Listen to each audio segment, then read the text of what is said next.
Elective change process for this year. First of all, let's try and understand what the form would look like. So the form will contain 6 buckets and each bucket will have 5 entries. Now you can fill up a maximum of 6 buckets. So if you want to fill 1 or you want to fill 2 buckets, so you can go ahead and do that. Now each bucket will contain at most 5 entries. That means if you want to make 5 changes, you give 5 entries. If you want 3, you can give 3, and if you want to do only 1 change, you can assign one entry in a bucket.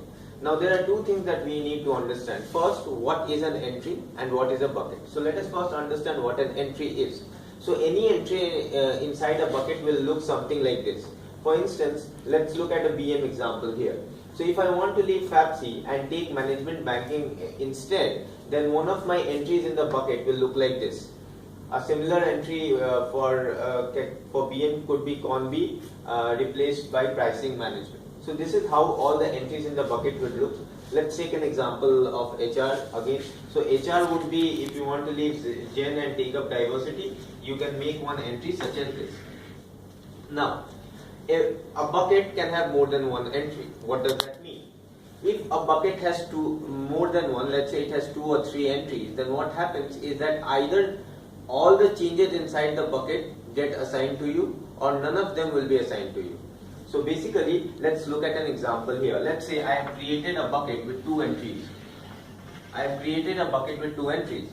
One of the entries is FAPC replaced by management banking. The other CONB replaced by pricing management. Now inside a bucket, let's say I come at the first entry. This particular change is possible. But when I look at this change, CONB has already reached a minimum number of students, and hence we cannot allow for people dropping CONB. In that case, what would happen? This change cannot be assigned to you. So what we'll do, will basically reject this bucket. So this entire bucket will get rejected even if a single entry is not possible. So now the rationale behind this is, let's say you want to change your specialization. Now if you want to change your specialization, that will mean that you leaving a subject is contingent on you getting another subject or leaving another subject. So in that case, what would happen if we allow individual entries to take place? Your specialization, you may end up in a situation where you are not specializing at all. For instance, let's take a different example here. I want to leave FAPC in the 4th term and I want to take CONB instead, and I want to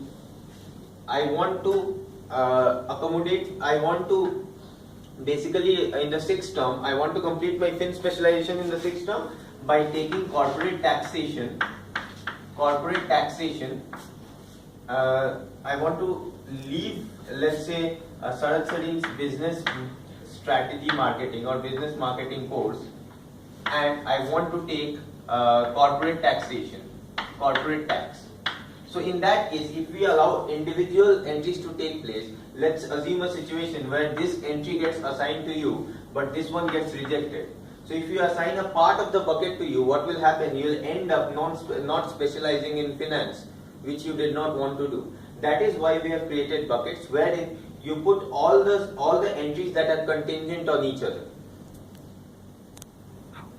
Now a few things to note while you are making entries in the buckets are, first of all, a subject in 5th term can only be replaced by another subject in the 5th term, and similarly for the 6th term. So if you want to change your specialization or change a fin subject in term 5 and you want to compensate for that by another fin subject in term 6, then you have to do something like this. Now similarly for HR, when you are making buckets, make sure that your credits for your HR credits don't fall below 18. And the same applies for HR when it comes to assigning of term 4 subjects to another, a term 5 subject to another term 5 subject, and a term 6 subject to another term 6 subject. Okay.